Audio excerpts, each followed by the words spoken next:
Olá, eu sou o Padre Bernardo Maria e você está ouvindo uma reflexão sobre cultura católica.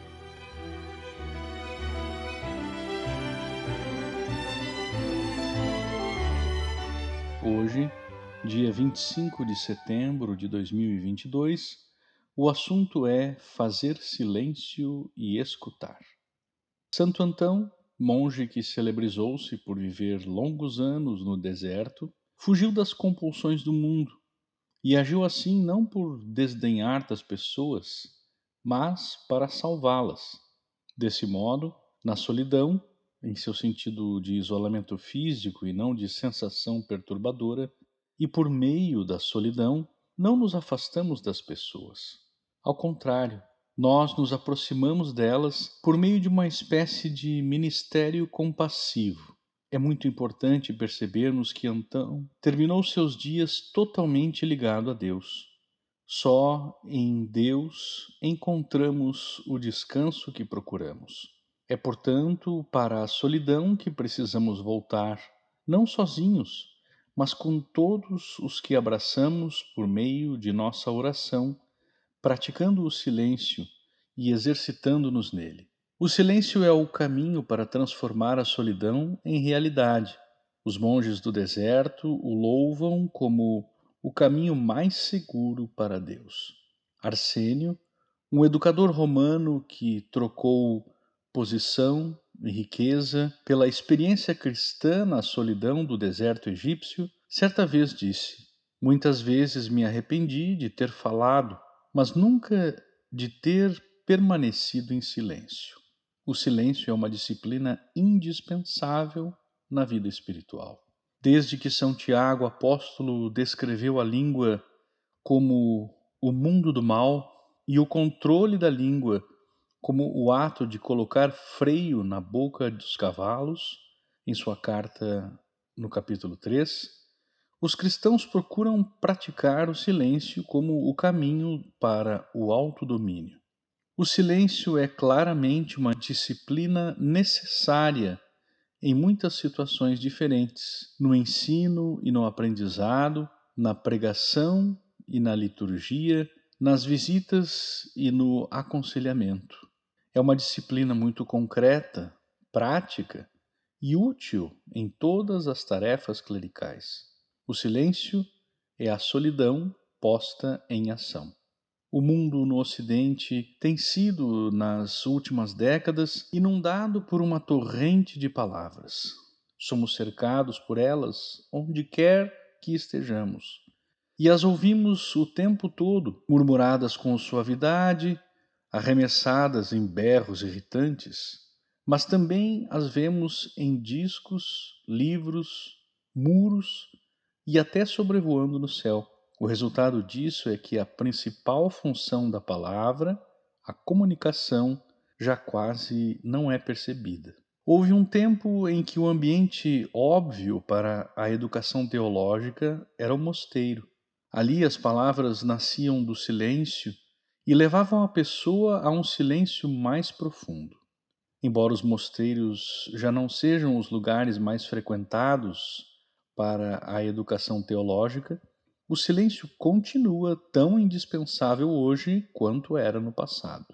A palavra de Deus nasceu do silêncio eterno de Deus, e é dessa palavra, vinda do silêncio, que precisamos ser testemunhas. O lugar em que habitamos, seja onde for, precisa ser descoberto como lugar de encontro com Deus. Ainda que as cidades tenham se transformado em uma rede complexa de relações, com suas diversas expressões sociais, econômicas e religiosas, seus habitantes têm de encontrar a necessária sabedoria para driblar a corrupção dos costumes e valores cristãos com que se deparam todos os dias.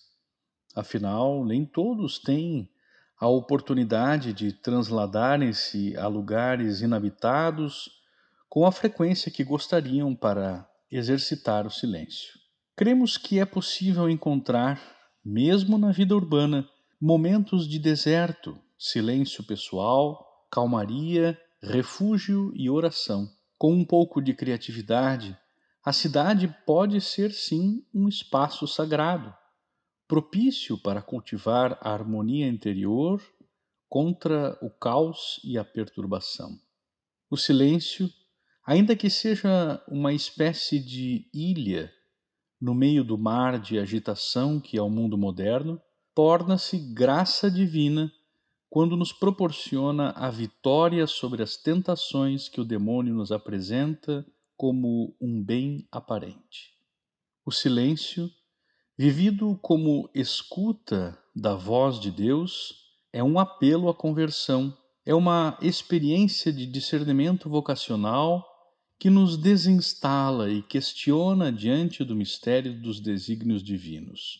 O exercício do silêncio nos previne contra os temores que com frequência nos acometem no que se refere à vontade divina.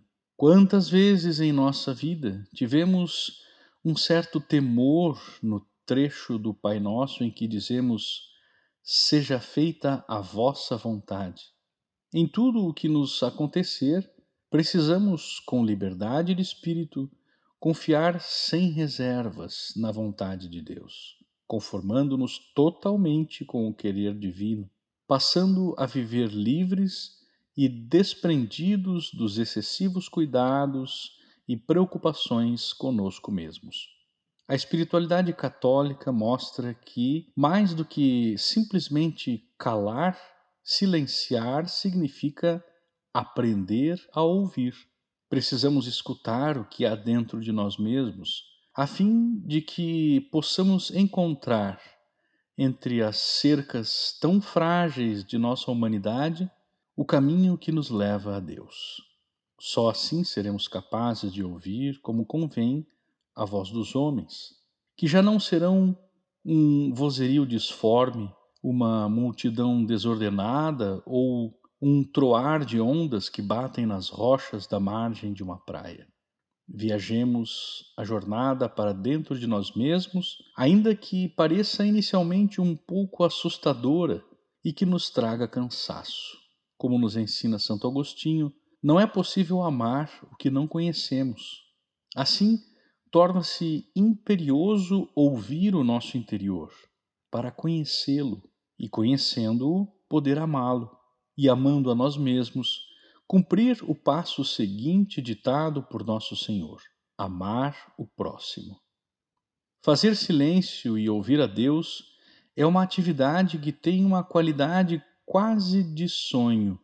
Estamos sim acordados, obviamente, e em plena atividade, mas o momento vivido é como uma situação interiorizada, em que Deus vem a nós e ilumina uma parte do nosso coração. Se permitirmos, ele fica à vontade para soprar em nosso interior e falar-nos como que de amigo para amigo. Esse exercício será como uma réplica de Maria, sentada aos pés do Mestre, ouvindo, sempre ouvindo e nada mais que ouvindo. A fome de Deus está dentro de nós. Sempre esteve.